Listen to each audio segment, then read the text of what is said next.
반갑습니다. 흑임자 쌤이에요. 오늘은 위진 남북조 시대라고 하는 분열기를 끝냈던 수나라에 대해서 공부해 보도록 하겠습니다. 여러분, 수나라 같은 경우에는 당시 중국이 북조와 남조로 이렇게 쪼개져 있었는데 이거를 이제 드디어 통일을 하게 되죠. 하지만 어렵게 통일을 했던 수나라. 선생님이 여기에 연도를 적어놨지만 채 몇 년을 가지 못했다? 30년. 그렇죠. 30년을 가지 못하고 금방 무너져 버리게 됩니다. 그러면 왜 수나라는 이렇게 오래 가지 못했는지 함께 공부를 해볼까요? 수나라 하면은 여러분이 두 명의 황제를 기억해야 되는데 수나라 첫 번째 황제가 누구냐면 문제라고 하는 황제입니다. 수문제. 근데 이 문제, 선생님이 이제 농담 삼아 이렇게 이야기하는데 문제는 문제가 있었어요. 왜?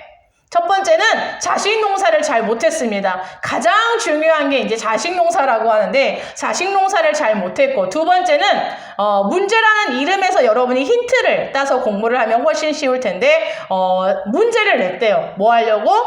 똑똑한, 그렇죠. 똑똑한 인재를 채용하기 위해서, 관리를 선발하기 위해서 문제를 냈습니다. 시험을 통해서 관리를 선발했다. 무슨 제도를 실시했다? 과거 제도를 시행했다. 자, 이렇게 기억을 하면 좋을 것 같습니다. 과거제를 처음 시행한 황제가 수나라의 문제가 되겠습니다. 둘째, 이 수나라 문제 같은 경우에는 황제권을 강화하고 중앙 집권 체제를 강화시키기 위해서 여러 제도를 정비하게 되는데 예를 들면 토지 제도, 그 다음에 조세 제도, 군사 제도를 정비를 하게 되는데 이런 제도 정비와 관련된 부분은 우리가 당나라에서 훨씬 더 중요하게 공부를 하기 때문에 선생님이 여기에서는 그냥 제도를 정비했다라는 정도만 필기를 하고 넘어가도록 하겠습니다. 그러면 두 번째, 수나라 문제 다음에 이제 황제의 자리에 올라갔던 사람이 누구냐면 양제라고 하는 사람입니다. 여러분, 이 양제할 때 이 양자가 무슨 뜻이냐면 쉽게 말하면 미치광이라는 뜻입니다. 보통은 이제 황제의 이름은 황제가 죽은 다음에 그 사람의 업적을 따져서 이왕이면 좋게 지어주는데 이름에 양자가 들어갔다는 것 자체가 상당히 폭군이었다는 거죠.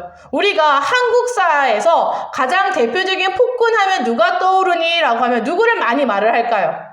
조선시대에 연산군을 많이 떠올립니다, 친구들이. 그런데 중국사에서 가장 대표적인 폭군하면 여기는 양제라고 할 수가 있겠습니다. 정말 폭군 중에도 이런 베스트 오브 베스트라고 할 수가 있을 것 같습니다. 그러면 이 양제는 어떤 일을 했느냐? 제일 먼저 대운하를 건설합니다. 여러분, 운하가 뭡니까? 운하? 말 그대로 사람이나 물건을 실어 나르기 위해서 사람이 인위적으로 판 인공수로를 대운하라고 얘기를 합니다. 인공수로입니다. 물기를 사람이 삽질을 해가지고 파버렸다라는 거예요.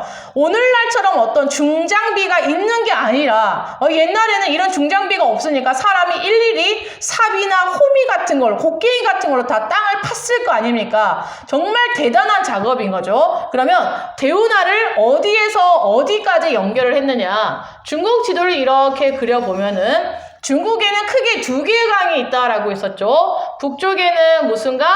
황하강이 있고요. 남쪽에는 가장 긴 강, 창장강이 있습니다. 그리고 그 사이에 이제 화이어라고 하는 강이 있는데 선생님이 위진 남북조 시대부터 무슨 지방이 본격 개발되기 시작했다? 강남 지방이 본격 개발되기 시작했다. 그래서 강남에는 굉장히 물자가 풍부했습니다. 이런 강남의 풍부한 물자를 어디로 옮겨오고 싶더라? 화북 지방으로 옮겨오고 싶더라. 그런데 교통이 아직까지는 미비했게 제대로 갖춰져 있지 않았기 때문에 이런 강남의 물자를 화북 지방으로 옮기기 위해서 강과 강을 인위적으로 어떻게 해버린다? 길을 만들어서 길을 뚫어가지고 수로를 만들어 버렸다라는 겁니다. 그러니까 배가 다닐 수 있는 길을 만들어 버리게 된 거죠. 여러분, 이 대운하 건설은 오늘날 중국 사람들에게는 축복일지는 모르지만 당시 수나라 사람들에게는 큰 재앙이었겠죠. 왜요? 여러분, 이 운하를 파려면 계속해서 이제 물길이기 때문에 물 속에 들어가서 이걸 파야 되는 거 아닙니까? 자, 물 속에서 계속해서 지내다 보면은 이 하반신이 어떻게 될까요? 썩어요. 그렇죠. 썩어버리게 되겠죠. 너무나 끔찍한 결과를 가져오는 게 대운하 건설이었습니다. 그래서 어떤 백성들 같은 경우는 이 대운하 건설 현장에 끌려가지 않으려고 자기 스스로 어떻게 해버렸다? 팔과 다리를 잘라버린 사람도 굉장히 많았다라고 합니다. 이렇게 너무나 무리한 이런 토목공사를 이제 그 한 사람이 양제가 됩니다. 근데 수양제 같은 경우에는 대운하만 건설한 게 아니라 만리장성을 개보수하고, 자, 이런 무리한 토목공사를 굉장히 많이 진행을 하면서 백성들의 어떤 불만을 굉장히 많이 샀던 사람입니다. 한 번은 이 대운하를 이제 다 완성하고 나서 수나라 양제가 이제 신하들과 이제 뱃놀이를 갔습니다. 근데 여러분, 이렇게 배가 이게 운하가 이렇게 있으면, 자, 수양제가 탔던 배가 이제 4층 배인데요. 굉장히 컸겠죠. 자, 이 배가 이렇게 다니는데, 당시에 여러분, 오늘날처럼 엔진이 있었던 거, 엔진이 없었을 거 아닙니까? 이 배를 움직일 때. 그럼 이 배를 어떻게 움직였다? 노를 저어서? 아닙니다. 사람이 움직였습니다.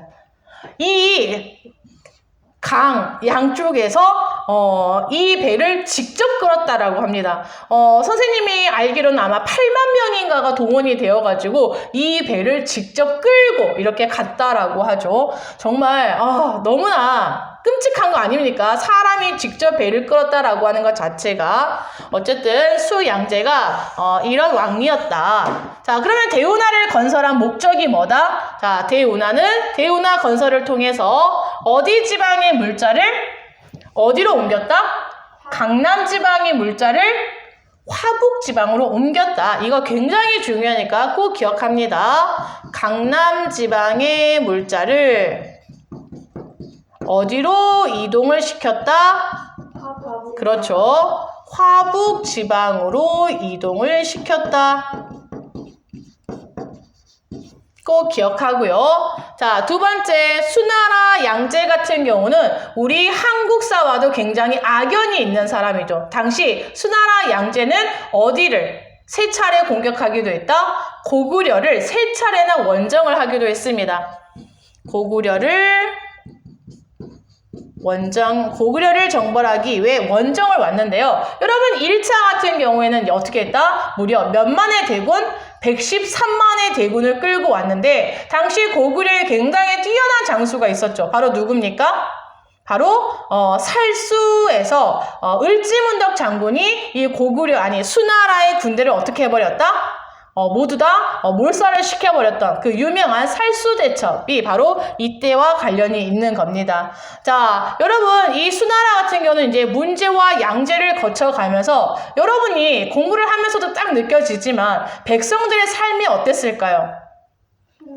그렇죠. 특히 이제 이 수나라 양제 때 대운하라든지 만리장성 이런 토목공사를 굉장히 무리하게 진행했을 뿐만이 아니라 고구려 원정을 하면서 계속해서 패배한 거 아닙니까? 1차에서도 졌고, 자, 졌지만 또 2차도 또 오고 3차도 또 오고 이러는 과정에서 백성들이 너무나 도탄에 빠졌다라는 겁니다. 결국에 이제 어떻게 되었다? 이 수양제 이후가 아니라 이런 무리한 토목공사와 무리한 고구려 원정을 계기로 해서 수나라는 결국에 어떻게 되었다? 금방 무너지게 되었다. 그럼 수나라가 멸망한 원인을 간단하게 정리해보면 두 가지로 정리할 수 있겠죠. 일단 첫 번째는 무리한 토목공사. 그렇죠. 토목공사. 두 번째는 어디 원정 실패?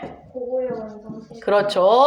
고구려 원정에 실패하면서, 자, 농민 반란이 일어나서 결국에는 반란이 일어나서 수나라도 무너지게 되는데, 여러분, 재미난 사실은 여기 있는 수양제가 이제 쫓겨났을 거 아닙니까? 나중에는 이제 백성에 의해서 결국엔 죽임을 당하는데, 죽임을 당하는 그 순간까지도 내가 뭘 잘못했냐라고 했던 사람이 수양제라고 합니다. 자신이 뭘 잘못했는지를 모르는 게 잘못이죠. 그래, 안 그래요? 그러니까 이렇게 백성들을 힘들게 한 거 아닙니까? 이해 갔습니까? 자, 이렇게 해서 이제 수나라의 짧은 역사를 우리가 오늘 함께 공부를 해봤고요. 다음 시간에는 수나라를 뒤이어서 이제 만들어지게 된 당나라를 함께 공부해 보겠습니다.